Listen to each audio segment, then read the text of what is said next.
श्री कृष्णा श्री कृष्णा श्री कृष्णा श्री कृष्णा। गुरुर्ब्रह्मा गुरुर्विष्णु गुरुर्देवो महेश्वरः गुरुः साक्षात् परं ब्रह्म तस्मै श्री गुरवे नमः। तस्मै श्री गुरवे नमः। हरि ओम तत्सत्। पंचदशी एडावदि अध्यायम् 226வது श्लोकम्। स्वं परं च न वेत्यात्मा विनष्ट इव कारणे आगामि दुःखबीजं चेत् एतदिन्द्रेण दर्शितम्। నేతి సత్సంగతిలో బృహదారణ్యక ఉపనిషత్తుக்கு சேர்ந்த அந்த முக்கியமான மந்திரமான ஆத்மானம் சேத் விஜானியாத் அயமஸ்மீதி புருஷः கிமிச்சன் கஸ்ய காமாய ஷரீரம் அனுசம்ஜ்வரேத். இந்த கடைசி பதத்துக்கு அர்த்தம் சொல்றதுக்காக शरीरत्तुक्कु எந்த விதமான மாடிஃபிகேஷன்ஸ் வந்தா கூட அதை பற்றி இனிமே யாராவது இந்த ஞானம் ஏற்பட்டவன் தானு ஆத்மானு தெரிஞ்சுக்கண இந்த சாதகன் வந்து शरीரம் பற்றி கவலைப்படுவானோ? படமாட்டான். அப்போ शरीரம்னா எந்த शरीரம் பற்றி சொல்றீங்க அப்படின்னு கேள்வி. மூணு शरीரங்கள்.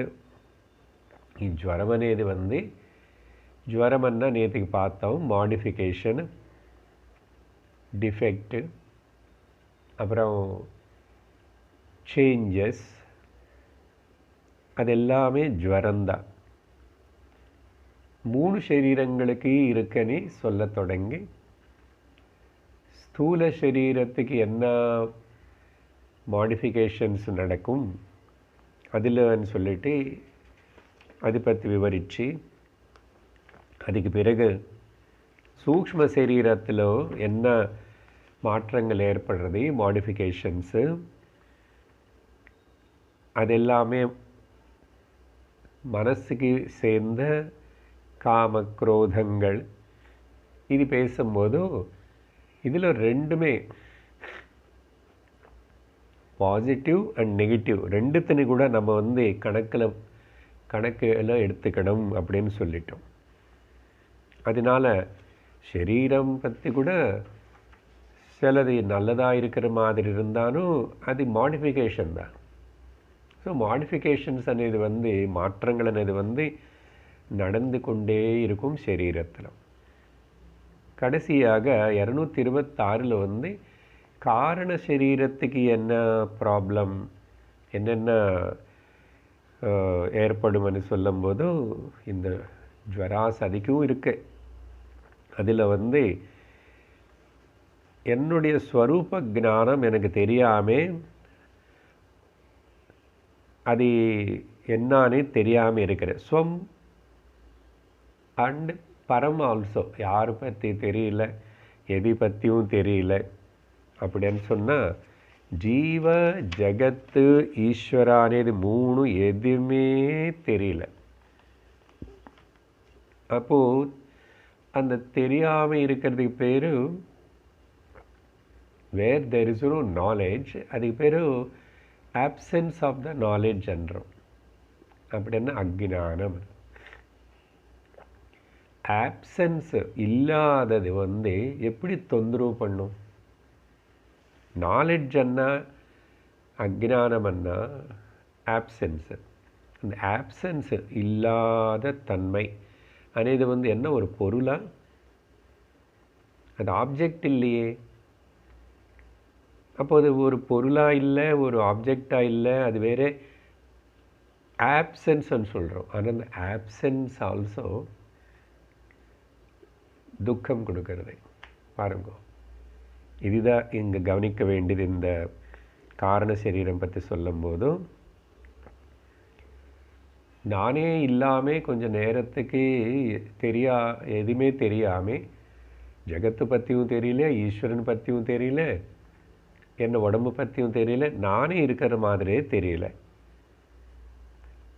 ஆனால் திரும்பி கொஞ்சம் நேரத்துக்கு அப்புறம் முடிப்பு வரும்போது சூக்ஷ்ம தேகத்தோடைய தாதாத்மியம் ஸ்தூல தேகத்தோட தாதாத்மியம் ஏற்பட்டு மறுபடியும் எங்கே நேற்றுக்கு நிந்திட்டோமோ, நேற்றுக்கு எங்கே முடிச்சிட்டோமோ அங்கேருந்து தொடங்குற மாதிரி ஒரு திரும்பி நாடகம் ட்ராமா தொடங்கிறது. அப்படி என்ன அர்த்தம்? இந்த கம்ப்யூட்டரு, செல்ஃபோன் இதில் எல்லாத்தில் கூட டேட்டா நேற்றுக்கு எங்கே நம்ம எது பார்த்து எது க்ளோஸ் பண்ணி வச்சோமோ அது அப்படி தான் இருக்கிறது, அன்மேனிஃபெஸ்ட் அப்படியே இருக்குது. திரும்பி இன்றைக்கி ஓப்பன் பண்ணும்போது அங்கேருந்து அப்படியே பார்க்கலாம். ஸோ அந்த மாதிரி வாசனா ரூபத்திலும் இன்னும் என்னென்ன அங்கே இருக்கின்றது அதெல்லாம் எப்படியே தேங்கி இருக்கிறதுனால, அதுக்கப்புறம் இது மறுபடியும் புதுசாக கர்ம செஞ்சு கர்மத்தினி கர்த்திருவ பாவத்தினை காட்டிக்கிட்டு இந்த அகங்காரத்தோட நடக்கிற இந்த ஜீவனை அது எல்லாத்தையும் சேர்த்துக்கிறதுனால திரும்பி ஆகாமி துக்க பீஜமாக இது நிற்கிறது.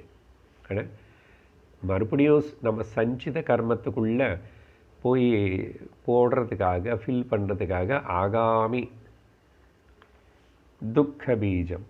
இது மறுபடியும் அங்கே போய் சேர்ந்துச்சுன்னா அது வரும், அது வந்துச்சுன்னா நான் அனுபவிக்க வேண்டியிருக்கு. அதனால் அனுபவிக்கிறது சுகமான துக்கமானான்னு ரெண்டும் சம்பந்தம், அனுபவிக்கணும். அப்போ அந்த அனுபவிக்கிறவனே யார் இருக்கானா? ஆனால் இந்த காரண சரீரம் இதுக்கு இப்படிப்பட்ட குறைகள் இருக்கு. இதுதான் இந்திரன் பிரஜாபதி கிட்ட பிரம்ம வித்யா படிக்கும்போது தெரிஞ்சுக்கிட்டான். அப்படின்னு காரண சரீரம் பற்றி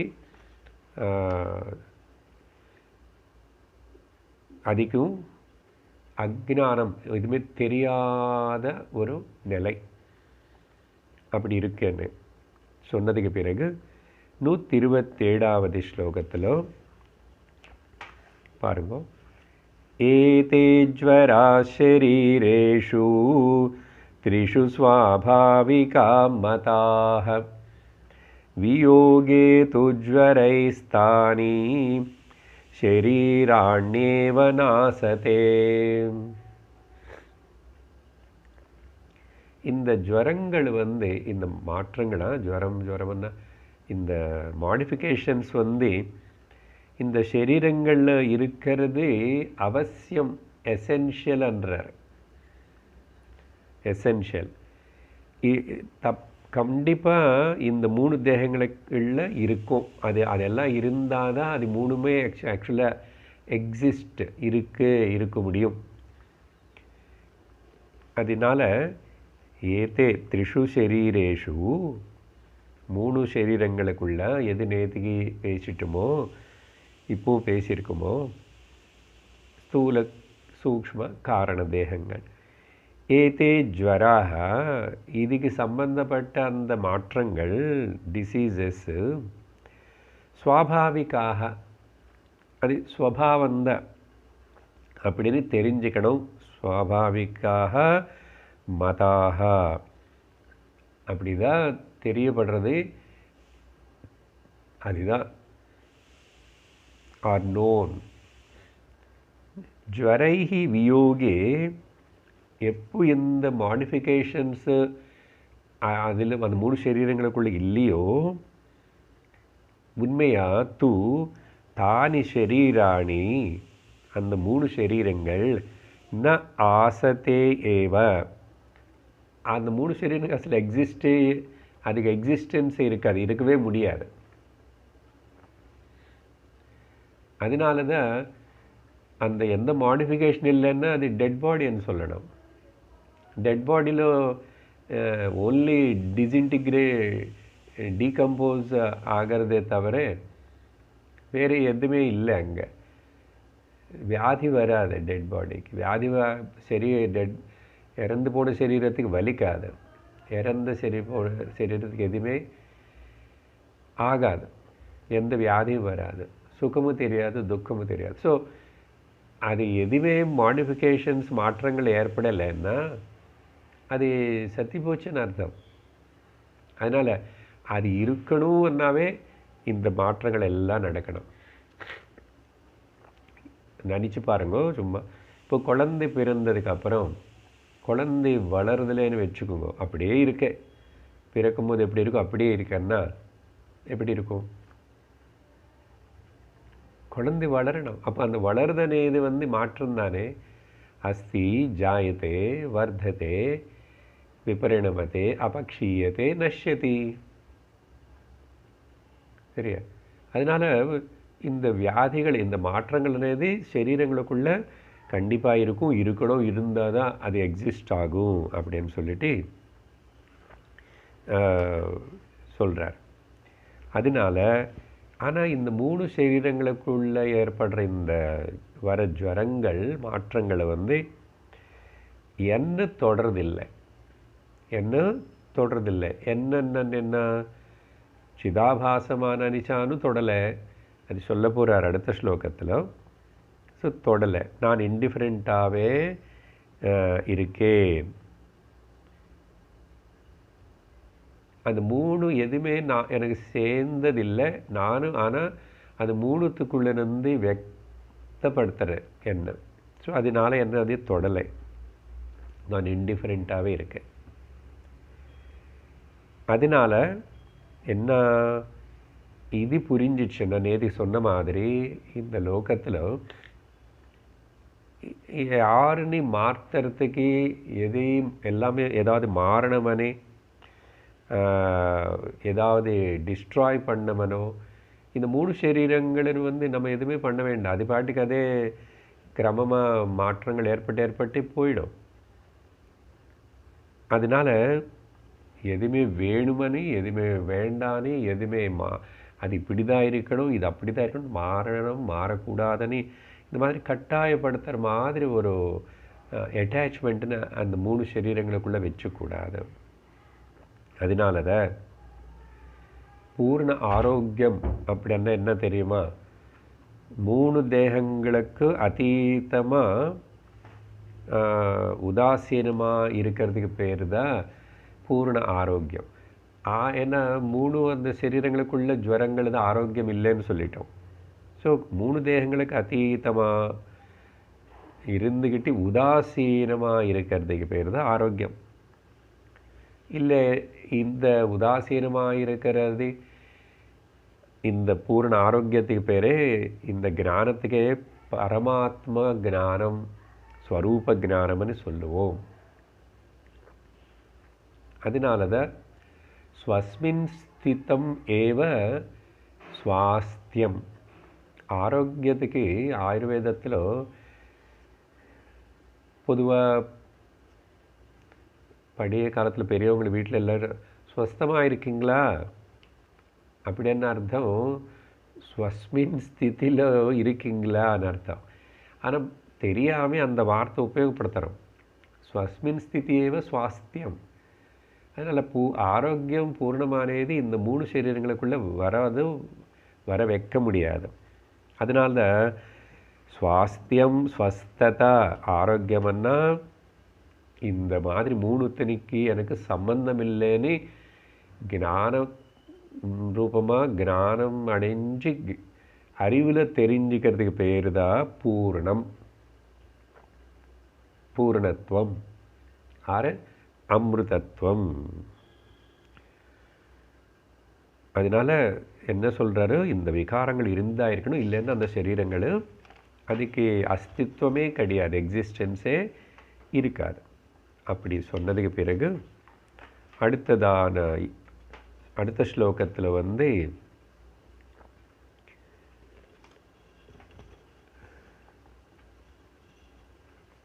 ஒரு உதாரணத்தினை கொடுத்துட்டு மேலே இப்போ பேசின விஷயத்தினே விவரிக்கிறார். பாருங்க. தந்தோர்வியுஜ்ஜேன்ன படஹ பாலேभ्यः கம்பலோ யதா மிருதோ கடஸ்ததா தேஹः ஜ்வரேभ्योऽपीति திருஷ்யதாம். 3 சரீரங்கள் இருக்கிறதுனால 3 உதாரணம் கொடுக்குறாரு. அது உதாரணம் எல்லாம் ஒரே உதாரணலே புரிஞ்சிடும். எப்படி இந்த శరీరంகள் அப்படின்னா அதுக்கு அந்த ஜுவரம் అనేది அதில் மாற்றம் అనేది எவ்வளோ அவசரம் அது இருந்துக்கணும்னு சொல்லும்போது யதா எப்படி தந்தோஹோ படஹ ஒரு துணி அப்படியான்னு சொல்லணும்னா துணி இருக்கணும் அப்படியான்னு சொன்னால் அதுக்குள்ளே என்ன நூல்கள் எல்லாம் இருக்கணும். நூல் இல்லாமல் துணி இருக்குமா?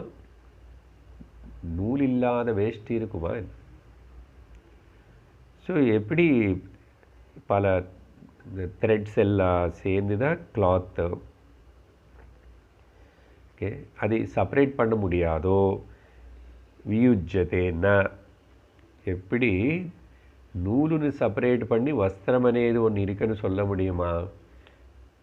அந்த மாதிரி. அப்புறம் கம்பலஹா பாலேபியா கம்பலஹா பால அன்னங்க ஊல். ஓகே, அந்த உலன் அதை வச்சு தான் கம்பல் பண்ணுறாங்க. கம்பல் என்ன அந்த பிளாங்கெட் வின்டரில் யூஸ் பண்ணுறது. ஸோ வஸ்திரமணி சொல்லி நூலுன்னு சொல்லிட்டாரு. இன்னொரு உதாரணம் பாலேபியா கம்பலஹ நவியுஜ்ஜதே. அந்த ஊல் இல்லாமல் கம்பலனே வஸ்து ஒன்று இருக்குமா? அது நிற்குமா? இருக்காது. அதே மாதிரி மிருதஹ கடஹ இவ ந வியுஜ்ஜதே. மண் இல்லாமல் கடம் అనేది ஒன்று நிற்குமா? இருக்குமா? மண் இருக்கணும். எப்படி இந்த 3 எக்ஸாம்பிள், தாரம் இல்லாமல் வஸ்திரம் இல்லையோ, ஊல் இல்லாமல் கம்பல் இல்லையோ, மண் இல்லாமல் அங்கே குடம் అనేది இல்லையோ, அந்த மாதிரி ததா அதே மாதிரி தான் ஜ்வரேபிய இந்த மாற்றங்கள் மாடிஃபிகேஷன்ஸு இந்த தேக அப்படி இது திருஷ்யதாம். அதே மாதிரி தான் புரிஞ்சுக்கணும். இந்த மாடிஃபிகேஷன்ஸு இந்த மாதிரி பல டிஃபெக்ட்ஸ் எல்லாம் இருந்து அது மாறிட்டே இருந்தால் தான் அதுக்கு அந்த தேகம் இருக்கும், நூலு மாதிரி அங்கே. ஸோ அப்படின்னு சொல்லிட்டு உதாரணம் சொல்லி அப்படி என்ன இந்த 3 சரீரங்கள் அப்படி தான். அது ஒன்றும் பண்ண முடியாது. என்ன பண்ணலாம்? நீ தண்ணியாக நிற்கணும். இந்த 3த்துக்கு எனக்கு சம்பந்தம் இல்லை, ஆனால் இப்போதைக்கு ரொம்ப சம்பந்தம் இருக்கிற மாதிரியும் ரொம்ப அட்டாச்மெண்ட் இருக்கிற மாதிரியும் ரொம்ப அது எனக்கு சேர்ந்தது, நானே அந்த தேகமணி இப்படி எல்லாம் பாருங்க அப்படி இருக்கு. அப்படி இருக்கும்போது இந்த 3 ஜுவரங்களை சிதாபாசம்லோ இருக்கா? சிதாபாசம் இதெல்லாம் கூட சேர்ந்திருக்கிற மாதிரி தான். இப்போ இந்த பேசுறது இதெல்லாம் சொல்கிறது அனாலிசிஸ் பண்ணுறதே சிதாபாசம்தான். புத்தியில் ஒரு சைத்தன்யம் ஒரு தெளிவு இருக்குது. இது டிஸ்கஸ் பண்ணுறது இப்போது இந்த டிஸ்கஸ் பண்ணுற பேசுகிற தெரிஞ்சுக்கிடணும்னு ஆசைப்படுற இந்த சிதாபாசத்தில் இப்படி ஏதாவது மாற்றங்கள் இருக்குமா அப்படின்னு சொன்னால் அது இருக்காதுன்னு சொல்கிறதுக்காக 229வது ஸ்லோகத்தில் இந்த டிஸார்டர்ஸு மாடிஃபிகேஷன்ஸ் டிஃபெக்ட்ஸ் எதுவுமே சிதாபாசம்னா ரிஃப்ளெக்டட் கான்ஷியஸில் இருக்கிறதுக்கு பாசிபிலிட்டியே இல்லை. படிக்கிறோம்.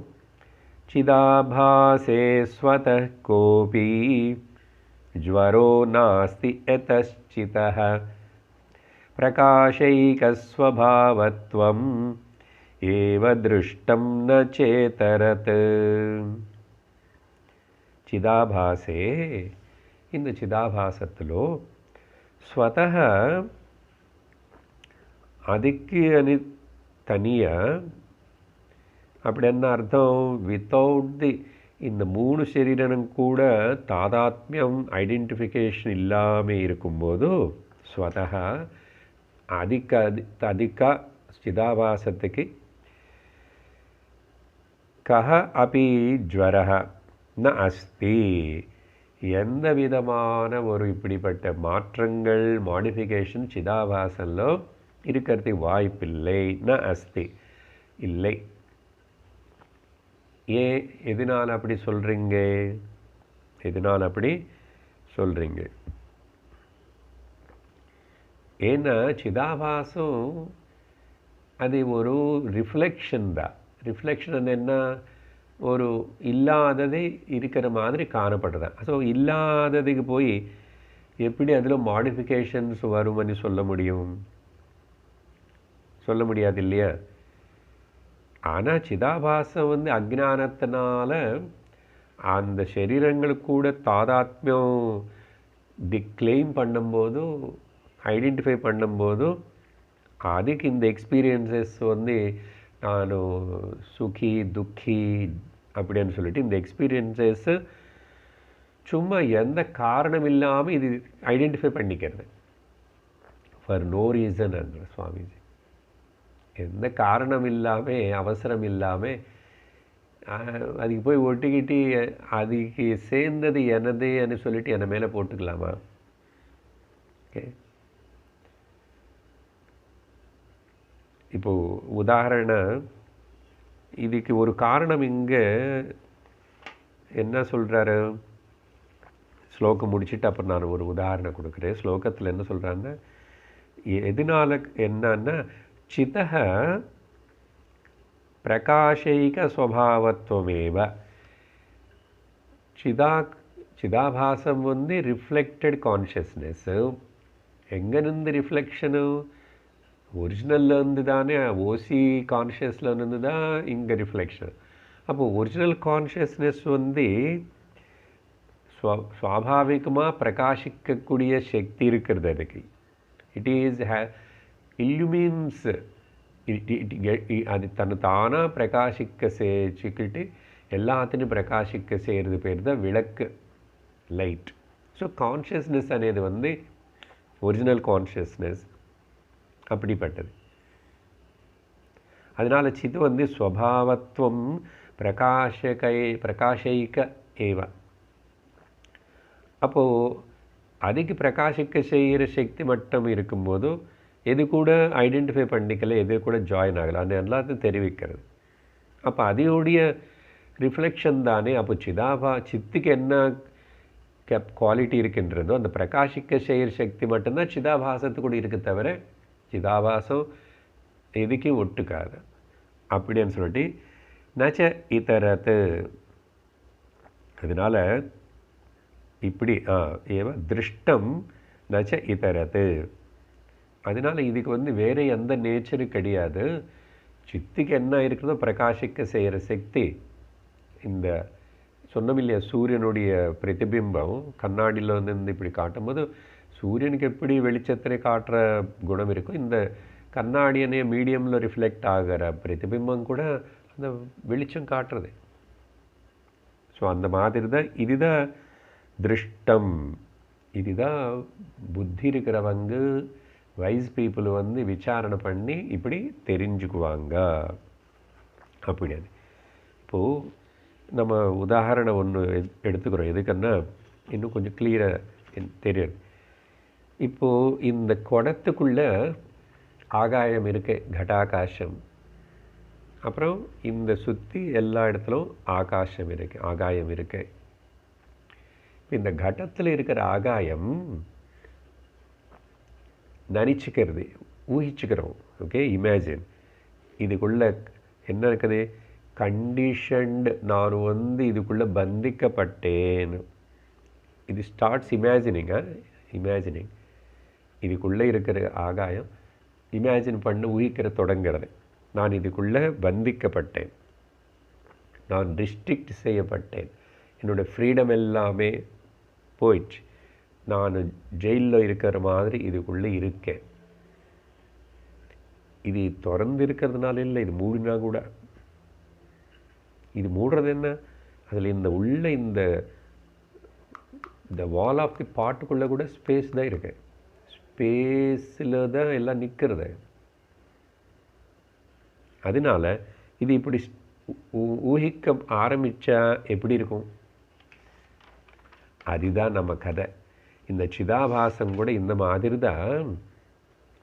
தேவையில்லாமல் நான் இந்த ஸ்தூல தேகத்தினால பந்திக்கப்பட்டேன், சூக்ஷ்ம தேகத்தினால பந்திக்கப்பட்டேன், இதெல்லாம் இமேஜினேஷன் தான். அதனால தான் அஜ்ஞானம் எல்லாமே, இக்னோரன்ஸ் எல்லாம் கூட சும்மா கல்பனை தான், பாவனை. இப்போது அதனை திருத்துறோம். எப்படி திருத்தி மாற்றுறதுனேது இப்போ இங்கே சொல்ல போகிறார். ஸோ சிதாபாசத்துக்கு எந்த ஜுவரமும் இல்லை. ஓகே, ரிஃப்ளெக்டட் கான்ஷியஸ் உண்மை இல்லை. Just if you think it. என்ன இப்போ புத்தி అనేది ஒன்று இருக்குது, இங்கே ஏதோ வேலை பண்ணுறது தெரிஞ்சுக்கிறது. இப்போதைக்கு அப்படி நீ ரிஃப்ளெக்டட் கான்ஷியஸ்ன்னு நினச்சா கூட you are nothing but you are the part of the total only. ஆனால் இந்த இண்டிவிஜுவாலிட்டி இருக்கிறது அப்படி இருக்காமல் தன் கான்ஷியஸ்னஸ் கூட கனெக்ட் பண்ணி ரெகக்னைஸ் பண்ணிக்காமல் ஃப்ரெண்ட்ஷிப் செய்யாமல் தேவையில்லாத பிரகிருதிக்கு சேர்ந்த இந்த 3 சரீரங்களை பற்றியே நினச்சிக்கிட்டு, ஏன்னா நினச்சிக்கிறதுக்கு எனக்கு புத்தி இருக்குல்ல,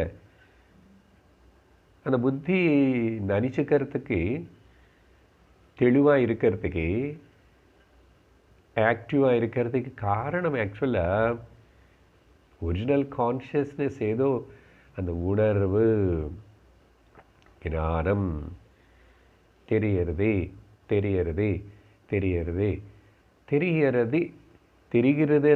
இருக்கு. என்ன தெரிகிறது, எவ்வளவு தெரிகிறது, எப்படி தெரிகிறதுன்னு இது வேறு விஷயம். ஆனால் நம்ம அட்டென்ஷன் அது மேலே இருக்கிறது இல்லை. யாரது? நானே தான். ஆனால் நான் எல்லாம் ஃப்ராக்மெண்டடாக, டிஸ்ட்ராக்டடாக, துண்டாக, பீஸான இந்த மாதிரி ஒரு மனுஷனை, ஜீவனை நினச்சி விடலிட்டு இதோட கல்பனை, இதெல்லாம் ஊகிச்சது. சரி, அதுக்கு பிறகு 230 சிதாபாசத்துக்கே இந்த ஜுவரங்கள் இல்லைன்னா ஒரிஜினல் கான்ஷியஸில் இருக்குமா? How you can imagine? சிதாபாசம்லே இல்லை, ஏன்னா ரிஃப்ளெக்டட் ஃப்ரம் த ஒரிஜினல் அப்படின்னு சொல்கிறது 230. சிதாபாசேப்ய சம்பாவ்ய ஜ்வரா சாட்சிணிகா கதா ஏவமப்யேகதாம் மேனே சிதாபாசோ ஹ்யவித்யயா. ஸோ சிதாபாசே அப்பி ஜ்வராः அசம்பவாः. ஸோ இப்போது மேலே பேசின ஸ்லோகத்தில் அந்த உதாரணம் அதெல்லாம் நினைக்கும்போது புரிஞ்சது, சிதாபாசத்தில் எந்த மாடிஃபிகேஷனும் ஜுவரம் இல்லை. சரியா? அதனால்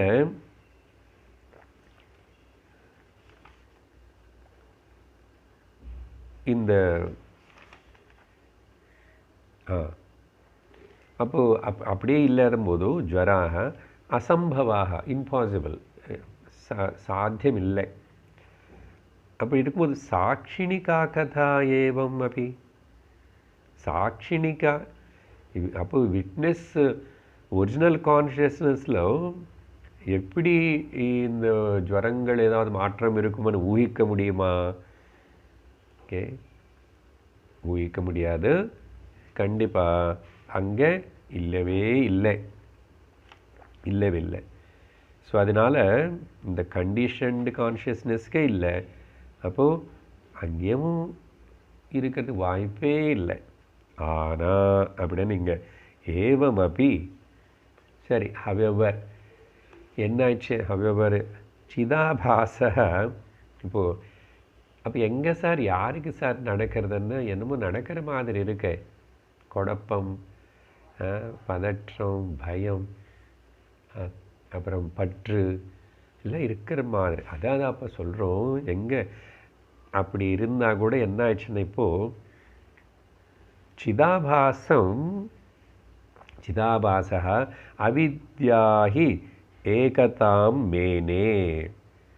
இது என்ன பண்ணுறது? சிதாபாசம் மட்டும் யார்? இதே ஒரு ரிஃப்ளெக்டட் கான்ஷியஸ்னஸ் தான், பாரோ பண்ணி கடன் வாங்கினது. ஆனால் இது இப்போ ஸ்டார்ட்ஸ் இமேஜினிங், கல்பிச்சுக்கிட்டு திங்க் பண்ணுறது. என்னது? அவித்யனால், டியூ டு இக்னோரன்ஸு, ஏகதாம் மேனே. இது இந்த சரீரங்கள் கூட ஐடென்டிஃபை பண்ண எப்படியோ மிஸ்டேக்காக தொடங்கிச்சு. அது அநேக ஜன்மங்களாக பண்ணிட்டு இருந்தது, தொடர்ந்து இது போயிட்டே இருக்கு. இப்போது அந்த அவித்யனை நீக்கணும். ஸோ அதனை சொல்லிட்டு அப்போது 231 இப்படியான தப்பான அவித்யனால் தப்பாக பாவிக்கிற இந்த பாவனை எப்படி வந்துச்சு?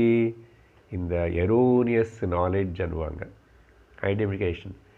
இது என்ன ஆக்சுவலாக? அது மேலும் இந்த 231 விவரிக்கிறார். சாட்சி சத்யத்வமத்யஸ்ய ஸ்வேனோபேதே வபுஸ்த்ரயே தத் சர்வம் வாஸ்தவம் ஸ்வஸ்ய ஸ்வரூபமிதி மன்யதே. ஸ்வேன உபேதே, அந்த சிதாபாசம் தன்னு அதையும் இருந்து வபுத்ரயேஹே, அந்த 3 சரீரங்களும், இந்த 3 சரீரங்களை கூட சேர்ந்து இந்த 3 சரீரங்களுக்குள்ள சாட்சி சத்தியத்துவம் தான் சாட்சி అని తాను நினச்சிக்கிறது. அது ஆனால் பாரோ பண்ண சாட்சிக்கு இருக்கிற ஸ்வரூபம் என்ன? இதெல்லாம் பாருங்க, ஜஸ்ட் இமேஜின் ரிஃப்ளெக்ஷன் எப்படி நினச்சிக்கிறோம், பட் அப்படி தான் நினச்சிக்கிறது.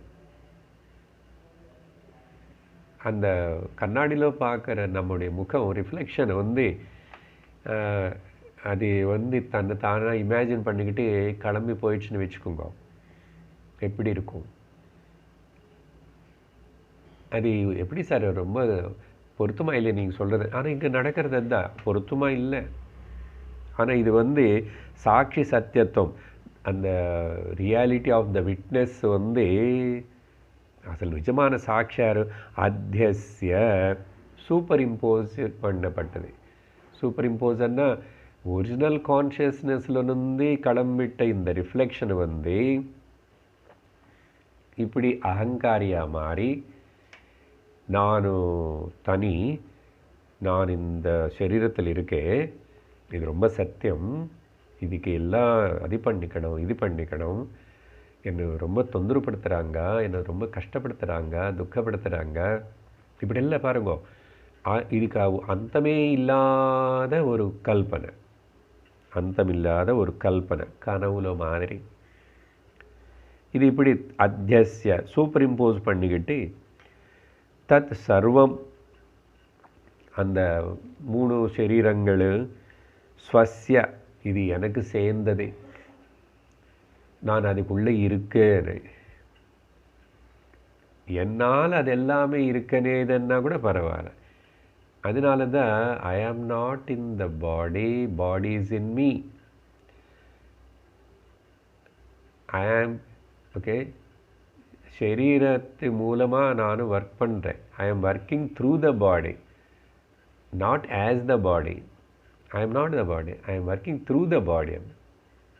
ஆனால் அப்படி தெரிஞ்சுக்காமே தத் சர்வம் ஸ்வஸ்ய வாஸ்தவம் ஸ்வரூபம் இது மன்யதே.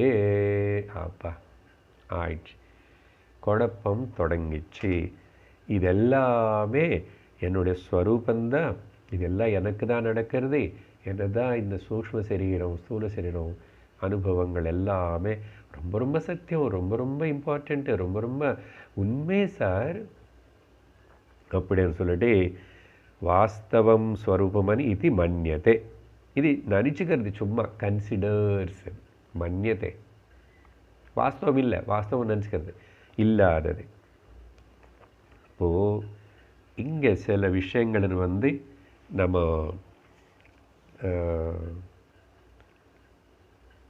வெளியில் எக்ஸாம்பிள்னு ஒன்று எடுத்துக்கிட்டு பார்ப்போம். இப்போது இந்த ரிஃப்ளெக்ஷன்ன்றோமா, நேற்று முந்தானே ஜலத்தில் ஒரு குச்சின்னு நானும் வைக்கிறேன். வச்சா அந்த குச்சி ஜலத்தில் இருக்கும்போது அது அங்கே முதல்ல அது கொஞ்சம் பெண்டாகி தான் காணப்படும். அது ஒரு பாயிண்ட்டு. ரெண்டாவது என்ன, எந்த மீடியமில் நான் குச்சின்னு வச்சானோ அங்கே அது அப்படி காணப்படுறது. சரி, குச்சி உள்ளே வைக்கல, கையில் பிடிச்சிட்டேன், அது ஜலத்தில் தெரியறது. இப்போது ஜலம் வந்து ஆடும்போது குச்சி ஆடும். இது பிரதிபிம்ப குச்சி தான் ஆடும். ஒரிஜினல் குச்சி என்ன கையில் தான் இருக்கு, ஆடலை. ஆனால் இந்த ஒரிஜினல் ஆட்டிட்டா கூட ஆடும். ஆனால் ஒரிஜினல் ஆடலை. ஒரிஜினல் ஆனால் எந்த மீடியமில் அது ரிஃப்ளெக்ட் ஆகிடுச்சோ அந்த ஜலம் ஆடுறதுனால, அசைகிறதுனால அது ரிஃப்ளெக்ஷன் அப்படி இப்படி இப்படி இப்படி இப்படி ஆடுது.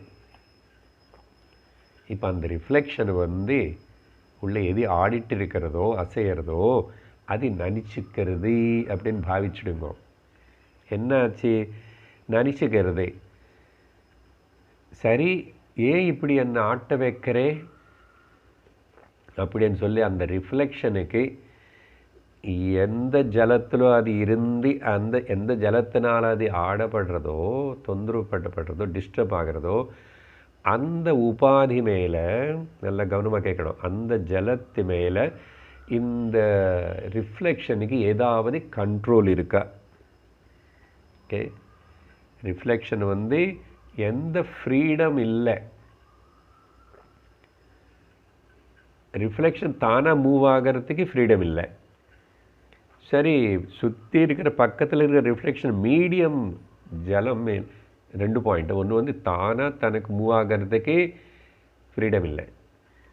சரி, இந்த ஜலத்தினால நான் மூவ் ஆகிறேன் அப்படின்னா அந்த ஜலத்து மேலே ஏதாவது கண்ட்ரோல் இருக்கா? ஏதாவது சொல்லி ஏய் ஆடாது அப்படி பாருங்க. உதாரணம் நல்லா புரிஞ்சுக்கணும். மூணாவது விஷயம் என்னென்னா, சாட்சி கூட்டஸ்தம் ஒரிஜினல், ஆனால் இது வந்து super imposed on the reflected சைத்தன்யம். இங்கே வந்து விஞ்ஞானமயமனே ஒரு மேட்டர், ரிஃபைன்டு மேட்டர் இருக்கு, கண்ணாடி மாதிரி தான். அங்கே சுற்றி இருக்கிற இந்த கான்ஷியஸ்னஸ் எல்லாமே எல்லா இடத்துல இருந்தால் கூட இந்த புத்தியான இந்த இன்ஸ்ட்ருமெண்ட்டுக்குள்ளே அது பிரதிபலிச்சிங்க இட் இஸ் சைத்தன்யம் ஆகிடுது. இப்போ அதுதான் அந்த சைத்தன்யமான இந்த சிதாபாசம் ரிஃப்ளெக்டட் கான்ஷியஸ்னஸ் தான் இந்த உடம்பனே பக்கெட்டுக்குள்ளே இருந்து மனசனே ஜலத்தில் ரிஃப்ளெக்ட் ஆனது. இப்போ இது சத்தியம்னு சொல்லிட்டு இந்த மனசுக்கு, இந்த பக்கெட்டுக்கு, சரீரத்துக்கு, இது எல்லாத்துக்கும் ஒட்டிக்கிட்டு ஒரிஜினல் கான்ஷியஸ்னு மறந்துட்டேன். ஸோ சூப்பர் இம்போஸ் பண்ணுறது, இது is called mutual super imposition. தேவையில்லாதது தான், இது இல்லை ஆக்சுவலாக. இது ஆனால் நடக்கிறது. அடுத்த பாயிண்ட் என்ன ஆயிடுச்சு, இப்போ இனிமேல் இது வந்து மோகம் ஏற்பட்டுச்சு. இது வந்து கண்டிக்கவே மாட்டேங்குது. நான் ஒரிஜினல் யார், ஒரிஜினலாக நான் யார், ஒரிஜினல் நான் யாருன்னது நினச்சி திங்க் பண்ணலாம். இது இந்த சிதாபாசமே இந்த புத்தியை திங்க் பண்ணலாம். ஆனால் திங்க் பண்ணுறதுக்கு விரும்பலை. அதனால தான் சத் சங்கத்துக்கு வரதில்லை. அதனால தான் பஞ்சதசி படிக்க மாட்டேங்குது. இதுக்கு பேர் தான் மோகம். இது என்ன ஆயிடுச்சுன்னா இதுக்கு ரொம்ப அட்ராக்ஷன் ஆகி போயிடுச்சு. என்னை பாரு, டிஸ்டர்ப் பண்ணுற இந்த ஜலம், இது ஒரு பார்க்குறேன், அது நீ சரி பண்ணி பார்ப்பேன், அதுக்கு புத்தி வர மாதிரி பாட்டம் சொல்லி கொடுப்பேன். இதுதான் வாழ்க்கையில் நம்ம எல்லோரும் செய்கிறது. எது கூட நமக்கு கண்ட்ரோல் இல்லையோ, சரியா, என்னால் நானும் மூவ் பண்ணல.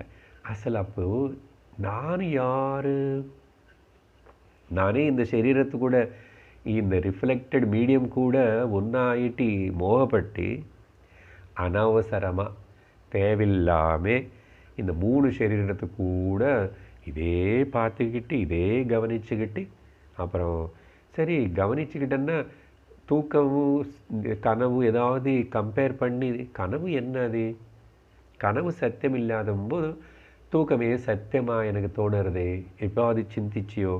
அதே பண்ணல. சரி தூங்கும்போது நான் எங்கே போகிறேன்?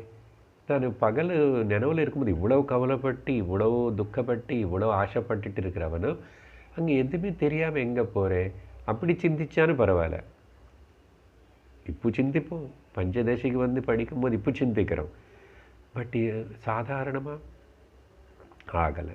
ஸோ இன்னும் நமக்கு படிச்சுட்டு இருந்தால் கூட தாதாத்மியம் ஏற்படுறதே மறுபடியும் மோகம் வருதுன்னு சொன்னால் இன்னும் நல்லா படிச்சுட்டு நல்லா ஞாபகம் வச்சுட்டு நல்லா தெரிஞ்சுக்கிட்டே இருக்கணும். அதுதான் விஷயம். இதனால் இது பிகினர்ஸுக்கா நடுவில் நடக்கிறவங்களுக்கா இல்லை அடைஞ்சவனு கூட ரிஃப்ளெக்ட் ஆகிறதுக்கா எல்லாருக்கும் இந்த விஷயம் மறுபடியும் ஸ்மரணம் பண்ணிகிட்டே இருக்கணும், சிரவணம் பண்ணிகிட்டே இருக்கணும். ஸோ அதனால் இப்போது தாதாத்மியம் ஆகிடுது, சம்பந்தம் ஏற்பட்டுச்சு. ஓகே, உறவுகள் என்னோட சம்பந்தி சொல்கிறது 3 சம்பந்திகள், ஸ்தூல சரீரம், சூக்ஷ்ம சரீரம், காரண சரீரம். இந்த விகாரங்கள் எல்லாமே என்னுடைய நிஜ ஸ்வபாவம்னு சொல்லிட்டு பிரமப்பட தொடங்கிச்சு. அதனால தான் சரீரத்துக்கு ஏதாவது வந்த, மனசுக்கு ஏதாவது வந்த, உண்மையாக பாருங்கோ, சரீரத்துக்கு எது வந்தால் கூட சரீரத்துக்கு ஒன்றும் தெரியறதில்லை. ஆனால் சிதாபாசம் கூட மேலே சொன்னோம், அது ஆக்சுவலி அதுக்காக எந்த மாடிஃபிகேஷன் இல்லை. ஆனால் இங்கே மனசு అనేది நடுவில் ஒன்று உழுந்து அதுதான் கவலைப்படுறது, அதுதான் கிளைம் பண்ணுறது, அதுதான் எல்லாம் வேணும்னு ஆசைப்படுறது, எல்லா அமக்களம் பண்ணுறதுன்னு சொல்லணும். அதுக்கப்புறம் என்னாச்சு இப்போது? ஸோ கூட்டஸ்த நிர்விகாரக. ஆனால் இந்த 3 சரீரங்களும் ஃபுல் ஆஃப் விகாரம்ஸ். அப்போது சிதாபாசம் வந்து கூட்டஸ்தனுக்கு சேர்ந்தது தானே, இது நிர்விகாரமாக தானே இருக்கணும். ஆனால் அது தெரிஞ்சிக்காமே திங்க் பண்ணாமல் அசல் நான் யார், என்னுடைய ஸ்வரூபம் நான் நிர்விகார அத்வய ஓகே பிரம்மம் சைத்தன்யம் நான் தெரிஞ்சுக்காமே இப்போ சிதாபாசம் வந்து இந்த போயான இந்த பொய்மையார் 2க்கு மேலே ஆதாரப்பட்டுட்டு ட்ராமா நடக்கிறதுன்னு தெரிஞ்சாலும் பரவாயில்ல, தெரியல என்னது. ஒரு பக்கம் கூட்டஸ்த சைத்தன்யம், ஒன் சைடு ஹேண்ட், என்ன கூட்டஸ்த சைத்தன்யம் இருந்தால் தான் நான் இருக்கேன், இந்த நானு சொல்லிக்கிறேன். ஆனால் இன்னொரு பக்கம் இந்த கண்டிஷன்டு 3 சரீரங்களத்தோட ஐடியா தாதாத்மியம். ஸோ 2 ஒன்று வந்து கூட்டஸ்த சைத்தன்யங்கிருந்து பாரோ பண்ண நான் ரிஃப்ளெக்டட் கான்ஷியஸ்னஸ், இன்னொரு பக்கம் 3 சரீரங்கள். இங்கே டக் ஆஃப் வார் நடக்கிறது. ஓகே, இப்படிப்பட்ட ஒரு இல்லாத நடக்க முடியாத இம்பாசிபிள் காம்பினேஷன் இது. ஏன்னா ஆக்சுவலி சுத்த சைத்தன்யமான ஒரிஜினல் கான்ஷியஸ் எதுவுமே தொட முடியாது, எதுவுமே ஒட்டுக்காது. ஆகாயத்துக்கு எது ஒட்டுக்கும் சொல்லுங்க? ஆகாயத்தின்னு யார் ஏதாவது பண்ண முடியுமா? அப்படி இருக்கும்போது கான்ஷியஸானே சைத்தன்யமாக இருக்கிற என்ன கூட எதுவுமே பண்ண முடியாது. ஆனால் சைத்தன்யம் வந்து அப்படி இருக்கிறது வந்து இங்கே இப்போது இந்த அஜ்ஞானத்தினால ஐடென்டிஃபிகேஷன் வித் த 3 சரீரங்களை கூட ஒரு காம்பினேஷன் ஏற்பட்டுச்சா, இது வந்து ரொம்ப இம்பாசிபிள் இல்லை, காம்பினேஷன் ஆகலை, ஒட்டுக்கலை. ஆனால் ஒட்டிக்கிற மாதிரி பிரம இந்த டெல்யூஷனால ஏற்பட்ட இந்த ஒரு காம்பினேஷனு, இந்த காம்பினேஷனு இது ரியல் அப்படின்னு சொல்லிட்டு, அதனால நம்ம லோக உறவுகள் எல்லாம் ரொம்ப ரியல். ஆனால் பகவானு கூட சம்பந்தம், பரமாத்மா ஆத்மா கூட சம்பந்தம், அது ரியல்னு தெரியல. பார்த்தீங்களா? ஸோ இந்த ஏமாறுத்தல் பிரமிச்சுட்டே இருக்கிறோம். அப்புறம் ஓகே, ஸோ அதனால் இது வந்து ஒரு காணல் நீர் மாதிரியும் கனவு மாதிரியும் இதெல்லாம் ஒரு பிரம மட்டும்தான் காணப்படுறது தவிர இல்லை அப்படின்னு சொல்லி இந்த இப்படிப்பட்ட பிராந்தினால் ஏற்பட்ட அஜ்ஞானத்தினால் ஏற்பட்ட இப்படிப்பட்ட இந்த பிராந்தி கூட தாதாத்மியம் ஐடென்டிஃபை பண்ணிட்டு 3 சரீரம் கூட இருந்தால் என்ன நடக்கும் தெரியுமோ? அதோடைய பலன்தான் இந்த ஜுவரங்கள் எல்லாம் இது அப்படின்னு சொல்லிட்டு 232 வந்து ஏதஸ்மின் பிராந்தி காலேயம் சரீரேஷு ஜ்வரஸ்த்வதா ஜ்வரத்ஸ்வதா ஸ்வயமேவ ஜ்வராமீதி மன்யதே ஹி குடும்பிவத். இது அதுக்கப்புறம் என்ன ஆயிடுச்சுன்னா இப்போது ஒரு உதாரணம் சொல்கிறாரு. எப்படி ஒரு கிரகஸ்தன் குடும்பம் நடத்துகிற கிரகஸ்தன் எப்படி ஐடென்டிஃபை பண்ணிக்கிறானோ எப்படி అనేది அப்புறம் சொல்லுவார். இப்போ கிரகஸ்தன் சொல்லிட்டாரு, குடும்பிவத்து என்ன சொல்கிறார் பாருங்க. இந்த சிதாபாசம் ஏது இப்போது ஒரு பக்கம் தானும் ஒரிஜினல் கான்ஷியஸோடைய இதுதான். ஆனால் இந்த பக்கம் 3த்து கூட தாதாத்மியம் செஞ்சு தன்னுடைய ஸ்வரூபத்திலே உள்ள அந்தர்முகமாக தெரிஞ்சிக்க மாட்டேன், கவனிக்க மாட்டேங்குது, கவனிக்கிறது விரும்பலை.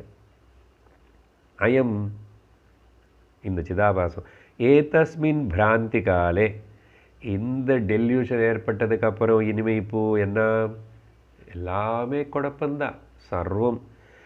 சரீரேஷு ஜ்வரத்சு இந்த 3 சரீரங்களுக்கு ஏதாவது ஜுவரம் வந்தால், ஜுவரம்னா மறக்கக்கூடாது, மாடிஃபிகேஷன் ஏதோ நடக்கும். அது நடக்கிறது அதோடைய ஸ்வபாவம் தான், அது பிரகிருதிக்கு சேர்ந்தது, அது யாரும் எதுவுமே மாற்ற முடியாது. அது அப்படியே இப்படி விட்டுட்டு நீ தூரமாக இருக்கணும் தவிர. ஆனால் சரீரேஷு ஜ்வரத்சு அது அதுக்கு வர இந்த டிசீசஸ்னால, டிசீஸ்னால் மாடிஃபிகேஷன்ஸ் கூட. அத இப்போ என்ன பண்ணுறது? ஸ்வயமேவா எனக்கு தான் கஷ்டம், எனக்கு தான் துக்கம், எனக்கு தான் வேணும், எனக்கு தான் வேண்டாம், எனக்கு தான் தூக்கம் வர்றது, எனக்கு தான் அப்படி, எனக்கு தான் அஜ்ஞானம் இருக்குது, எனக்கு தான் அஜ்ஞானம் வேணும். ஸோ இந்த மாதிரி எல்லாமே அங்கே நடக்கிற மாற்றங்கள் எல்லாத்தையும் என்னோடது, எனக்கு சேர்ந்தது, எனக்கு சேர்ந்தது, எனக்கு தான் வருது, எனக்கு தான் வருதுன்னு சொல்லிட்டு ஸ்வயமேவ ஜ்வராமி நான் தான் சஃபர் பண்ணுற இந்த எல்லா மாடிஃபிகேஷன்ஸ்னால அப்படின்னு இது மன்யத்தே. எப்படி இந்த மாதிரி நினச்சிக்கிறது எப்படின்னா ஒரு கிரகஸ்தன மாதிரி అని எக்ஸாம்பிள் கொடுத்துட்டு அடுத்த 233வது ஸ்லோகத்தில் என்ன சார் கிரகஸ்தனுக்கு என்ன ஆயிடுச்சு, ஏன் கிரகஸ்தனை பற்றி சொல்கிறீங்க? பெரும்பாலும் மெஜாரிட்டி நாங்கள் சார் லோகத்தில் சத்சங்கத்துக்கு வர்றது கூட நாங்கள் தானே சார், நீங்கள் தான், உங்களை பற்றி சொல்லலை. சத்சங்கத்தில் வந்து ஆத்ம விசாரணை ஞான விசாரணை பண்ணுற நம்மளை பற்றி சொல்லலை, பொதுவாக. இல்லை இது வரதுக்கு முன்னாடி நம்ம எப்படி இருக்கிறோம், இல்லை வந்துட்டு இருந்து கூட இன்னும் நீங்கள் சொல்கிறதெல்லாம் கரெக்டாக தான் இருக்கேன் சுவாமி சொல்கிறேன். இல்லை சுவாமிஜி கிட்ட நிறைய பேர் when you are talking it is so correct Swamiji, it's எல்லாம் புரிஞ்ச மாதிரி இருக்கேன். சத்சங்கத்தில் இருக்கும்போது நல்லா தான் இருக்கேன். அதுக்கப்புறம் வீட்டில் அது இது அப்படி அவங்களுக்கு இவங்களுக்கு. ஸோ குடும்பனுடைய விஷயம் என்னன்னு சொல்கிறார். இப்போ அந்த குடும்பஸ்தனே வார்த்தை அடுத்த இதில் எக்ஸ்பிளைன் பண்ணுறாரு. என்னது? தபத்சு புத்திரதாரேஷு தபாமீதி விருதா யதா மன்யதே புருஷஸ்தத்வத் ஆபாசோப்யபிமன்யதே. குடும்பஸ்தனன்னா என்ன இருக்கும்? குழந்தைகள், பாரியா, பர்த்தா, ஓகே, அவங்களெல்லாரும் புத்திரதாரேஷு தபத்சு தபஸ்தன அவங்களுக்கு தொந்தரவு ஏற்படும் போது, அவங்கள சிக்காகும் போது, சரியா, அவங்க சிக்காகும் போது, சிக்காகணும்னு 3 சரீரங்களை பற்றி ஞாபகம் வச்சுக்கணும், சரியா. சிக்காகிறது என்ன? இப்போ காரண சரீரத்தை வந்து தூங்குறது.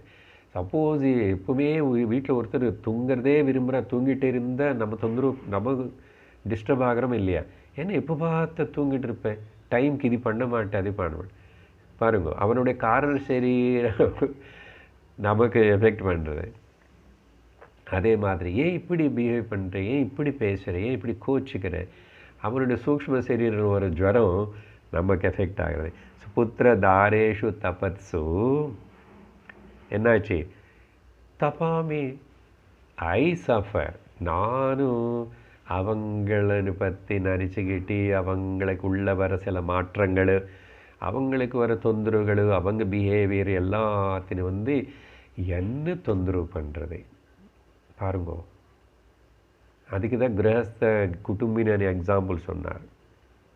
எல்லாருடைய கதை இப்படிதான். இதெல்லாம் படிக்காத வரைக்கும், சாஸ்திரம் அஜ்ஞானம் குரு எதுவுமே வராத வரைக்கும் இவ்வளோ தான் கதை.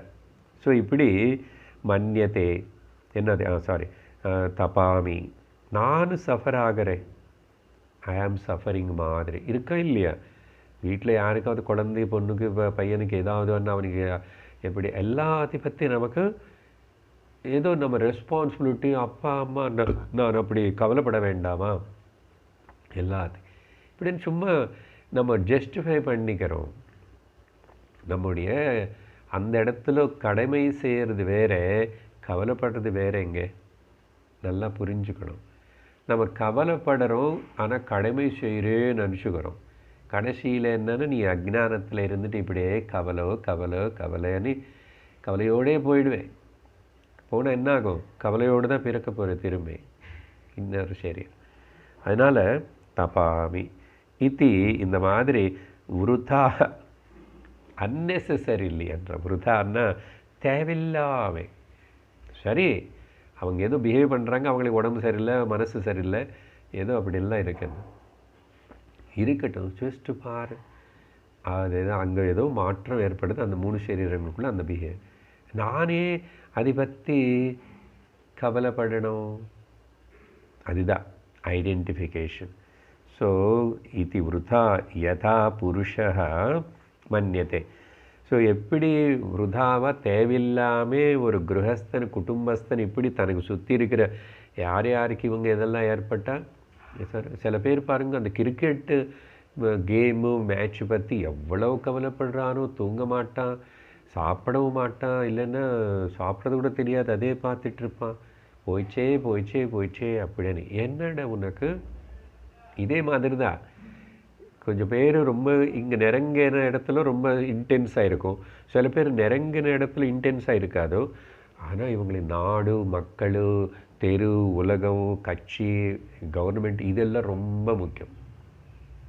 இதெல்லாம் நினச்சிக்கிட்டு அதே திங்க் பண்ணிக்கிட்டு இல்லைன்னா வீட்டில் இருக்கிற நாய் பற்றியோ பூனை பற்றியோ ஏதாவது ஆகட்டும். கொஞ்சம் சில பேர் நெருங்கி இருக்கிறவ, சில பேர் வீட்டு விஷயங்களை இவங்களை கண்டிக்கவே மாட்டாங்க.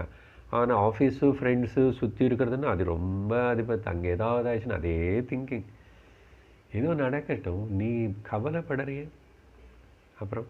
ஸோ அந்த மாதிரி மன்யத்தே தத்வத், அதே மாதிரி தான் ஆபாசா அப்படி, இந்த சிதாபாசம். ஒரு கிரகஸ்தனா குடும்பஸ்தன அவனு சிதாபாசம் தானே. இந்த சிதாபாசம் ஸோ காமனாக எல்லாரையும் பற்றி சொல்லும்போது சிதாபாசம் எல்லா சரீரங்களுக்குள்ளே இருக்குது, ரிஃப்ளெக்ட் ஆகிட்டு கான்ஷியஸ்னஸ். ஆனால் இது இந்த குடும்பஸ்தன் மாதிரி இந்த உதாரணம் சொன்னால் தான் நமக்கு அது புரியும்.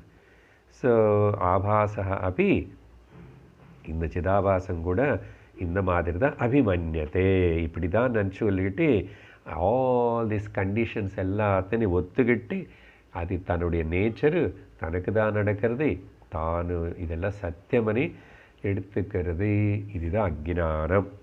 அப்படி சொல்லி 234வது ஸ்லோகத்தில் அப்புறம் என்ன சொல்கிறாரு,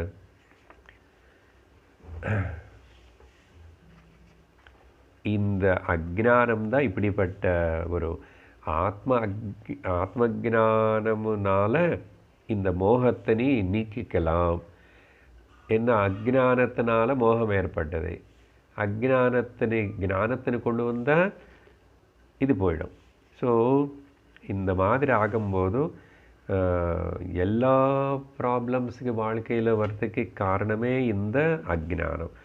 ஸோ இப்படிப்பட்ட அஜ்ஞானத்தினால வர எல்லா பிரச்சனைகளையும் தாண்டி நம்ம வெளியில் வரணும்னா இது ஞானத்தினை கொண்டு வரணும். செல்ஃப், நான் உண்மையாக யார் அப்படின்னு விசாரணை கொண்டு வந்த இந்த பிரச்சனைகள் எதுவுமே இல்லை அப்படின்னு சொல்லிட்டு தெரிஞ்சுக்க முடியும் அப்படின்னு 234 இந்த ரிகக்னிஷனுடைய பலம் சொல்கிறார்.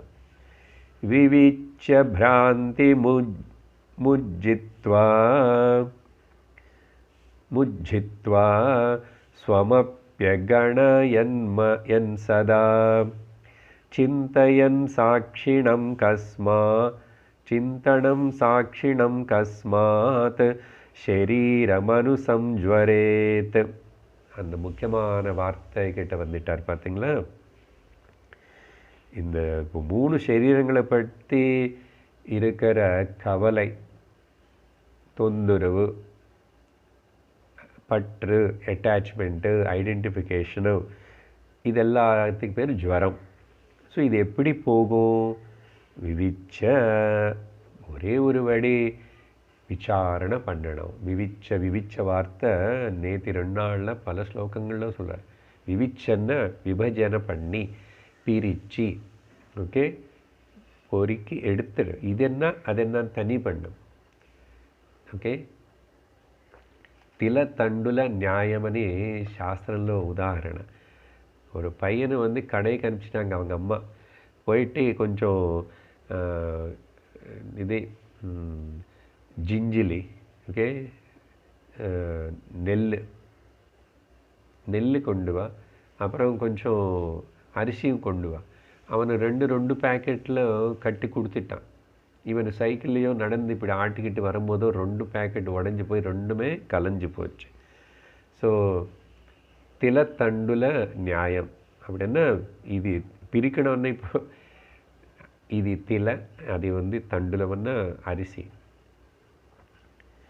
ஸோ விவிச்ச பிராந்திம் உஜ்ஜித்வா, இந்த பிராந்தி தான் இது. நான் இப்படி நினைக்கிறது தேவையில்லைன்னு இந்த அஜ்ஞான மோகத்தை வந்து விட்டுடணும், ரிஜெக்ட் பண்ணணும். அந்த ரிஜெக்ஷனுக்கு பேர் தான் தியாகமணி. உபனிஷத்து வந்து ரோர் பண்ணி தியாகே நைகே அமிர்தத்வமானசுஹு. என்ன பண்ணணும்? விசாரணை தான். அதனால தான் ந கர்மணா ந பிரஜையா ந தனேனா. தியாகம் பண்ணணும்னா எதுக்கு தியாகம் பண்ணணும், எப்படி தியாகம் பண்ணணும், சந்நியாசம் எடுத்துக்கணும்னு ஒரு டவுட் வரும். விசாரணை தான் தியாகம். விசாரம் பண்ண தியாகம் பண்ணிவிடுவேன். புத்திக்குள்ளே தியாகம் பண்ணால் போதும். பாஹ்யமாக ஏதோ அது பாட்டுக்கு இருந்துட்டும் நடக்கட்டும். தேகத்தினு தியாகம் பண்ண முடியுமா? நீ அது பாட்டுக்கு அது இருக்கும். குணங்கள் இருக்கும், பிரகிருதி இருக்கும், 3 தேகங்கள் இருக்கும், அவஸ்தைகள் இருக்கும், போகும் வரும். எல்லாம் பிரகிருத்திலோ நடக்கிற ஒரு ட்ராமா அப்படின்னு சொல்லிட்டு அந்த மாதிரி பார்க்க. பிராந்தி முஜ்ஜித்வா ஸ்வம் அபி அகணயன். அப்புறம் வந்து தன்னை தான் வந்து ஸ்வம் அப்படி ஒருத்தன் அவனை பற்றி அகணயன்னா இப்படி தான் கணக்கு எடுத்துக்கணும், இப்படி தான் கன்சிடர் பண்ணணும். என்னது? சாட்சிணம். நான் வந்து சாட்சி சைத்தன்யம். இங்கே நடுவில் சிதாபாசம் அப்படியெல்லாம் இது கிடையாது. எனக்கு தாதாத்மியம் கிடையாது, ஒன்றும் கிடையாது. ஆகாயம் போல் நான் வந்து நித்யோஸ்மி புத்தோஸ்மி நிரஞ்சனோஸ்மி பிரபஞ்சமாயா பரிவர்ஜிதோஸ்மி. நான் புருஷன், சாட்சி, பிரகிருதி என்னுடைய விளையாட்டு. எனக்கு முன்னாடி விளையாடுறது பிரகிருதி. அதனால் பிரகிருதி கூட தாதாத்மியமாகாமல் என்ன நானாக நிற்கணும். உன்னிலேயே நில்லு அனுவார் ரமரர், அங்கே நில்லு. அதனால் சாட்சிணம் சதா சிந்தையன், சதா சிந்தையன், ஆல்வேஸ். அதனால் அப்படி பண்ணிக்கிட்டே அப்படி பண்ணுறவனுக்கு சரீரம் அணு கஸ்மாத்து ஜுவரேத்து, அதுக்கப்புறம் இந்த 3 சரீரங்களுக்கு நடக்கிற, இந்த சரீரத்துக்கு சம்பந்தப்பட்ட வேறு சரீரங்களுக்கு நடக்கிற எது நடந்தாலும் என்ன நடந்து எல்லாம் ட்ராமா. இப்போது ட்ராமா நடக்கும்போது அதுதான் இந்த ட்ராமானே வார்த்தை, லீலானே வார்த்தை உபயோகப்படுத்துறது. ஏதோ சும்மா சொல்கிறாங்கன்னு நினச்சிக்காதுங்க. எப்போ ஒரு ட்ராமாவாக நினைக்கிறோமோ அதுக்கு பிறகு ட்ராமா பார்ப்போம். ஆனால் ட்ராமா பண்ணுறவன், ஆக்ட் பண்ணுற ஆக்டருக்கே தெரியும் இது ஒரு சும்மா ஆக்ஷனு. அது நடத்த வைக்கிற டைரக்டருக்கே தெரியும் இது சும்மா ஒரு டைம் பாஸ் பொழுதுபோக்கு தான்.